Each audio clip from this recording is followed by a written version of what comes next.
s'enchaîner dans cette là. Fait que Julia Hart championne TBS contre Willow Nightingale, qui était accompagnée de Stokely Hathaway.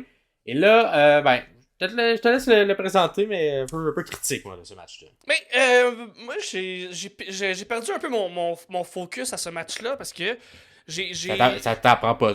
On voit que t'es TDA, parce que ça te prend pas beaucoup de temps pour perdre un focus. Ça m'en prend pas beaucoup, puis c'est dur de me pogner, là, de me hooker. Ouais. C'est pas l'histoire que j'ai aimé le plus.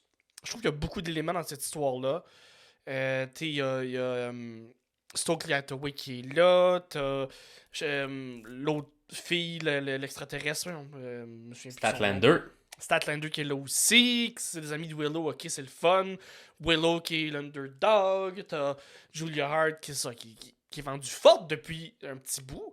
Quand même. Et là, t'as Willow qui rentre complètement craqué, comme à l'habitude. Et l'entrée de Julia, une super belle entrée. Sa musique est le fun.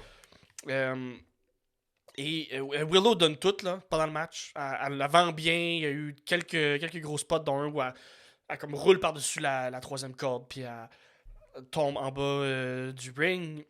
Puis ça a duré 2 secondes d'écart. Willow a eu un petit peu d'offense à la fin.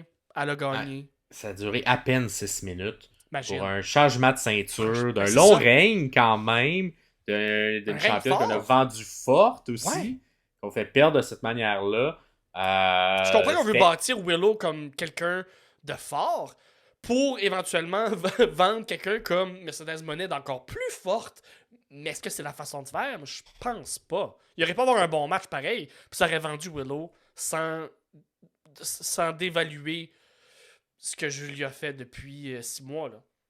Ouais. Donc, bref, c'est un très court match. Moi, c'est ça ma critique de ça. J'ai trouvé ça plate pour les... J'ai aussi trouvé ça plate pour Willow. Dans le sens où, quand tu gagnes une ceinture, première ceinture, il me semble, de Willow dans la compagnie, tu veux que le match soit quand même mémorable et fun. Puis en 6 minutes, c'est difficile d'avoir un match excitant et back and forth. Donc, bref, c'est ça. Ils ont fait ce qu'ils pouvaient avec 6 minutes, mais c'est pas très mémorable. On vous le conseille pas nécessairement. En même temps, c'est 6 minutes, si vous voulez l'écouter. Ouais, c'est pas très long.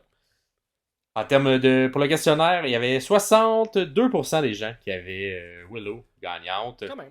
Et 100% des gens, cependant, voyaient que le match allait durer moins de 12 minutes. Et là, c'est moins de la moitié du 12 minutes même. Ouais. Fait que... je sais pas si la question avait été à mettons, 8 minutes. Ça aurait été quoi? Je sais pas, la petite bracket de 4 minutes entre les deux, ça aurait joué. Mais bon, tout le monde sentait que c'était le match un peu pause-pipi, un peu de transition de 2 matchs, malheureusement. Fait que ça ressemble à ça. D'ailleurs, la stipulation du House Rule, c'était qu'elle ne voulait pas personne des deux côtés ringside. Donc, stipulation un peu plate aussi, dans le contexte. Ouais, ça apporte. Je comprends ce que c'est dans l'histoire. Tout le monde a un entourage. Fait que je comprends dans la structure, mais pour le match comme tel, c'était un peu poète-poète, surtout un fucking match de 6 minutes.